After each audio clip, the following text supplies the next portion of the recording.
It was a powerful virus, more lethal and more painful than anyone had experienced before. And it had devastating effects upon American society. It, like events in the 21st century, shut down all the schools, all the churches, all the institutions. People could stand out in Fifth Avenue in New York, and there were no automobiles. There was no one moving. There was nothing happening. Everyone stayed at home. And that was certainly one of the great impacts of that event.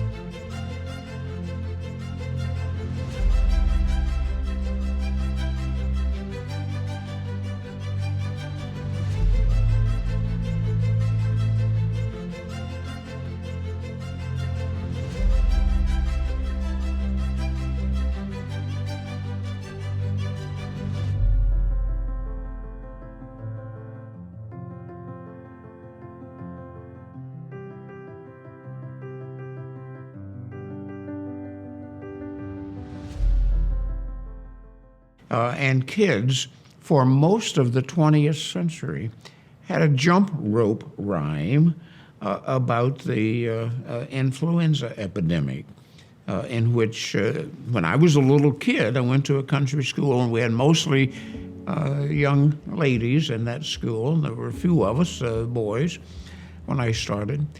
And one of the jump rope rhymes was about the flu epidemic of 1918 and 19. And it went something like this.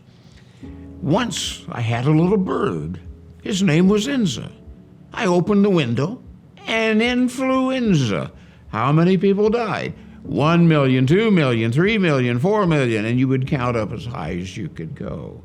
So you were talking about kids in the 1940s and 50s still singing about the flu epidemic of 1918 and 1919 and talking about it in the terms of the deaths of millions of people.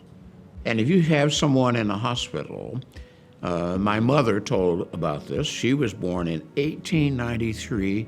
She was 24 years old when the flu hit. She lost a lung as a part of this, so she had the flu. She had a sister who became extremely ill, had a severe case of the flu, and she told the story, and I overheard her. Wasn't supposed to be listening to this, but I was a little kid, and I was intrigued by that story. I had never heard that. She said that her sister had a desperate siege of the flu, was coughing, racking, heavy, tough cough. And then she sneezed.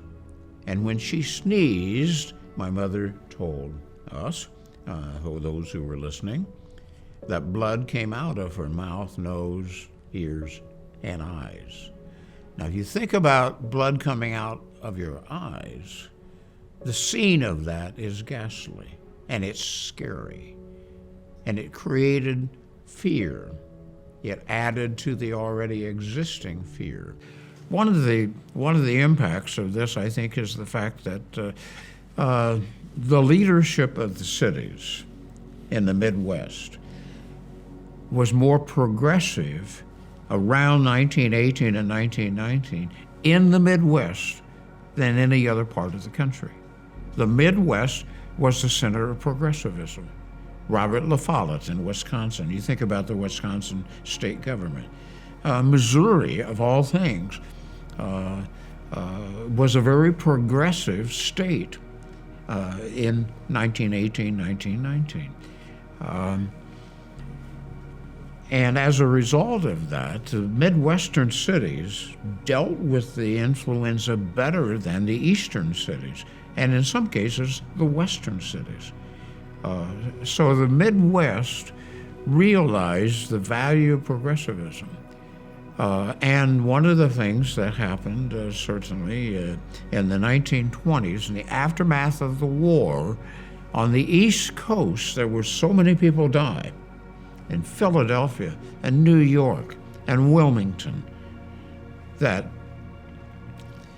they became disillusioned by Woodrow Wilson's talking about the war to end war. This is going to change the world. It's going to end war forever.